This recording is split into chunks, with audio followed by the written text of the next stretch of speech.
उनको रोजगार दिए जाएंगे, उनके लिए घर बनाए जाएंगे, उनको यहां बसाया जाएगा। अजीब बात है ना। बीजेपी की केंद्र सरकार से हमारे बच्चों को रोजगार दिए नहीं जा रहे, पाकिस्तान से लोगों को लाके उनके बच्चों को रोजगार देना चाहते हैं। हमारे लोगों के पास तो घर नहीं है, भारत के तो ढेरों लोग बेघर हैं, लेकिन बीजेपी वाले पाकिस्तान से लोगों को लाके उन्हें भारत में बसाना चाहते हैं, उनको घर देना चाहते हैं। हमारे रोजगार उनके बच्चों को देना चाहते हैं, हमारे हक के घर उनमें पाकिस्तानियों को बसाना चाहते हैं। भारत सरकार का जो सरकारी पैसा हमारे परिवार और देश के विकास पे खर्च होना चाहिए, वो पैसा पाकिस्तानियों को भारत में बसाने पे खर्च किया जाएगा। दिल्ली के मुख्यमंत्री अरविंद केजरीवाल का केंद्र की मोदी सरकार के सीए के फैसले पर यह सवाल राजनीतिक गलियारों से लेकर आम जनता में चर्चा का विषय बना है।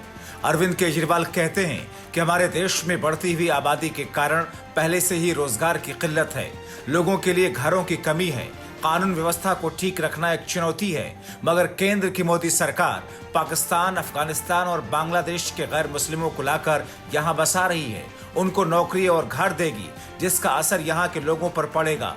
केजरीवाल का यहां तक कहना तर्कसंगत बात थी, मगर केजरीवाल ने कहा कि पाकिस्तान, अफगानिस्तान और बांग्लादेशी हमारे देश में आकर चोरी करेंगे, लूटमार करेंगे, बलात्कार करेंगे, कानून व्यवस्था को चुनौती देंगे। केजरीवाल कहते हैं कि दरअसल मोदी सरकार का इनको यहां पर लाकर बसाने का मकसद अपना वोट बैंक बढ़ाना है।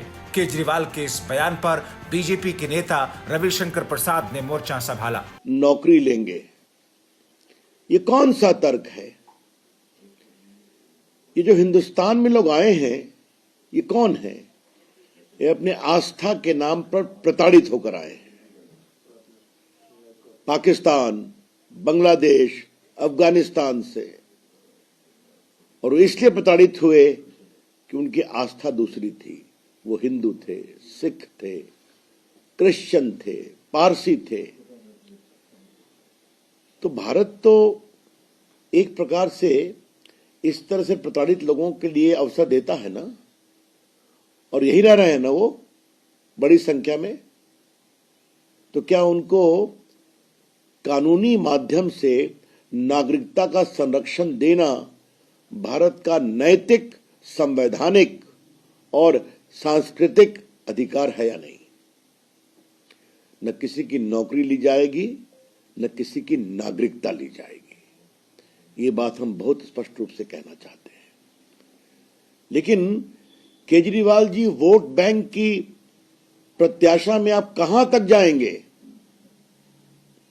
बार बार माननीय गृह मंत्री अमित शाह जी ने इसको स्पष्ट किया है कि सीए हिंदुस्तान के किसी नागरिक की नागरिकता नहीं लेगा।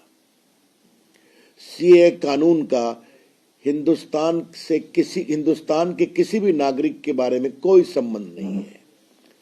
न हिंदुस्तान में रहने वाले किसी की नागरिकता छीनेगा, न किसी को नागरिकता देगा। दिलचस्प बात यह है कि पूरे देश में सीए के कानून के लागू होने के बाद लोगों का विरोध प्रदर्शन देखने को नहीं मिला, मगर लोकसभा के चुनावी माहौल में सीए राजनीतिक पार्टियों के लिए एक मुद्दा बना हुआ है। Bureau report, TV7 Bharat.